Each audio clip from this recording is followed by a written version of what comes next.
chapter of my research, which focused on institutional communication. This presentation examines a methodology to analyze Facebook fan page as a spaces of institutional communication. This methodology has been developed from the combination of semiotics of media, discourse analysis, and media ecology. Okay, I recently found this image on Paul Capriotti's blog. He's a corporate communication expert, and I felt it is a good summary of the motivation of my research. I analyzed Facebook fan page in order to find out how companies, in my case radio stations, are communicating with their audiences, and after that understand the difference between communities and audiences on Facebook. First of all, I need to tell you how I understand, how I define institutional communication, okay? I understand it as all the communication actions which promote the image of an organization towards its clients, and it differs from commercial communication in that it promotes the organization itself rather than its products or its services. From a semiotic point of view, these communication actions are discourses, which are usually self-referential. The company talking about itself, its actions, and or its values, so that institutional communication could be considered as a discursive genre which refers to the bond between institutions and their audiences or their public. So here, this example is Coca-Cola Let's Go campaign. I don't know if you have seen it. I felt it is a good example of institutional communication because it is a brand conveying a global values, in this case, maybe the sense of giving, adapted to many different local contexts. It's just an example to show you what I mean with institutional communication. Okay. A bit of history about my work to contextualize my current research. For the last 10 years, I've been analyzing institutional graphic advertising, specifically institutional graphic communication of radio stations in Buenos Aires, Argentina. Since then, the question that has conducted my research is what are the discourse strategies that companies, in my case radio stations of course, developed to create, maintain or promote the relationship with their audiences. Because of the historical approach of my study, comparing different moments in the life of radio, I began analyzing printed ads published in entertainment magazines. Here are 3 ads from different periods of radio history that are crucial points, were crucial points in the life of radio. The 30s, with the emergence moment when radios consolidate as commercial companies following the American NBC model rather than the BBC model of public service. The 60s with the emergence of TV and which restructured the media system completely. And the 80s with the emergence of the radio FM. This is my past material, as you can see the title. I selected these 3 time frames to find out how radio institutions position themselves in changing technical scenarios. Because we are now, for radio stations and for broadcasting media in general, in a new technical changing scenario, okay? So my current material is this. My current project is about radio stations' Facebook fan pages, and is set in this 4th time frame of changing technical scenario, because nowadays online radio incorporates a visual aspect of communication, among other features, into the traditional listening experience, whereas before the audience were only allowed to listen. So now, when you listen radio, we are asking that this, you can also see radio? It's just a question. Until now. So, here we are. In this context, I analyze Facebook fan page, where meaning emerge from the crossing of three entities. Prosumers, you know, consumers that are also producers, brand or company, and Facebook itself as a platform working on a second level, supporting the interaction between the prosumers and the company, brand. And however, this interaction is limited to the interface restrictions of the interface, the Facebook interface, okay? I compare this communicational scene with the Russian Mamushka doll, which fit one inside another. Do you know it? From outside to the inside, first there is the Facebook interface, which is filled with brand messages, including prosumer voices. Now I will show you how I arrived to this conclusion. As a result of the combination of Argentinian semiotics of media and discourse analysis, my analysis always are divided in 4 levels or dimensions. Material level, focused on language, technical devices, and media that composes the discourses. For example, printed graphic discourses are quite different from Facebook fan pages in terms of material restriction with regards to meaning production. Rhetoric, sorry for my pronunciation, focused on both visual and verbal forms, text structures as narratives, descriptions, patterns of reasoning, and figurative elements of style.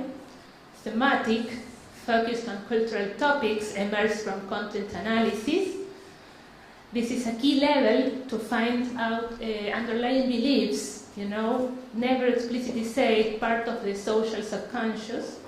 And enunciation, which is a synthesis level, whereas whereas the result of the combination of the other 3 level features, the speaker's tone of voice, which I call enunciator, addressing to his audience, which I call enunciatee, arises. So I will show you some examples of this analysis. From the semiotics of media approach, discursive materiality is the first step we have to take into account because it determines meaning production. At the same time, it opens some meaning production possibilities and closes others. So, as the material level is the first dimension to analyze, my initial observations were about Facebook interface, the first outer layer of the mamushka. In contrast to websites, where a company or institution creates its own original interface, I mean graphic design and functionality, on Facebook the interface is the same to everyone. Therefore, companies have to communicate to their audiences through it, filling it with content. So, a couple of observations about Facebook interface. This is timeline, you know it, since 2011. This is the Facebook interface in fan pages. Recently, it has changed in personal profiles, but not in fan page. It's divided into 2 sections.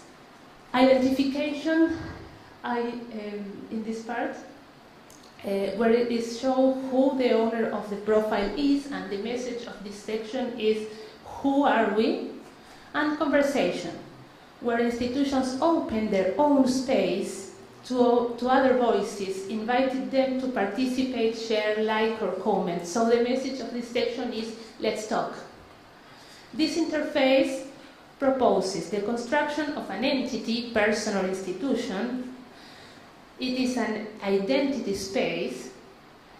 It proposes also text, photos, posts, organized chronologically from the newest to the oldest, in opposite way a biography does.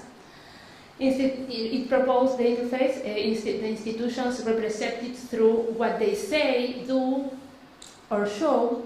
And finally, this interface proposes to articulate present conversation with the past. Specifically, the past is biographical components as photo albums and past conversations. These are some observations about the first level, material level. Now, examples of the next level, rhetoric level. some rhetoric level examples of institutional voice. So the second layer of the mamushkas. There are many examples. I chose a few examples to show you each level here, but I have a complete analysis if you like it. Okay, 2 examples. News narrative. While listening to live radio, we witness what it is happening in the present, if you listen to the radio. The graphic interface depicts the live story as it occurs, but also records the history of the story. Every stage of the story is added as it happened. Here you can see the evolution of a story from a heat wave to the weather warning to a person who died because of the storm. It was a Facebook fan page of an information radio rather than a music radio. Another example, a glance to the booth. There are descriptions with images, snapshots of the booth showing and describing the laid-back style of radio shows that produce an intimate effect of intimacy. You can see here the girl showing the wine that somebody brings to the booth. Something that you can see, listen, only listen. Okay. Some rhetoric level examples of prosumer voices. Here we have first-hand information. Prosumers post first-hand views of events online as they happen. Many prosumers contribute to fan pages in this way. This example shows this left hand, a listener post writing about a bad situation of a school in her neighborhood. And the other one, it's an example of passionate and ethical argumentation. Prosumers engage in passionate debates online initiated by the institution, usually with a question, and they present and defend their own ideas in reaction to views of other fans. These examples show comments, the right there, addressed to a province governor criticizing his behavior about a murder case. So these are some examples of the rhetoric level and prosumer voices, so the third level of the mamushka.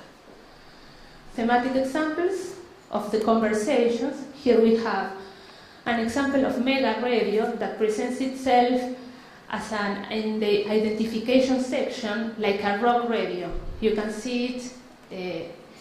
The radio built the rock universe by recurring motifs of the big guitar, the microphone, the claim, the radio of rock, la radio del rock there. But in the conversation section, they talk about many other topics, drinks, fashion, asking prosumers about casual sex experience. So there is a tension between how radio presents itself in the identification section and what about they talk. Next level, enunciation. These are some examples that shows a close and familiar relationship between the radio station and its prosumers or listeners. Here, the radio asks, which song do you want to listen to and why? And there is a comment, which is the answer of a prosumer, that answers as if he was talking to a friend, very close, with many slang expressions. That's why I asked all my friends who speak in English to help me to translate this comment. So this is I translate this comment trying to be as close as I can with being similar to this style, to the original style. Aldito, my man, I've just arrived from work. Now I'm super chilling, drinking a beer, dude. I would like to ask you for a song from Callejeros or from Justicia Social. Thanks, mate. So, what happened with institutional communication as a result of the Web 2.0 and the social media being born? Let me remind you briefly my take on enunciation. Enunciation is the communicational scene constructed in discourses by linguistic and non-linguistic features, which are enunciation marks, from other levels of analysis. It emerged the enunciation, as an effect of meaning production that includes two textual figures, the enunciator, the addresser, and the enunciatee, the addressee. Therefore, this proliferation of voices we observe nowadays in social media make brands communication more complex than before in the broadcasting era, when we found one voice at a time on an ad or on a TV spot. This is why you can find websites and articles as shown here up, with advices for companies about how to find the right tone of voice. As I have just shown you, companies post on fan pages are informal and address prosumers as peers, instead of having a corporate voice talking to customers. Brand voices become individual. Facebook and social media operate from an individual point of view. Having a profile, an avatar, or a photo to build a virtual identity are some of the individual features that construct singularity, even when it is a company or a brand profile. On the other hand, in the Web 2.0, people access communicational channels more than ever before, when only companies or institutions used to have access to media. Individuals have become producers in the same way companies are. A person is able to have virtual presence, blog, website, social media profile as easily as a company. So there is a symmetrical relationship between brands and customers, prosumers in fact. A symmetrical enunciation and what I call a game of singularities played by companies and their audiences. In conclusion, I describe this scenario as an approaching movement between individuals and institutions. Thank you very much.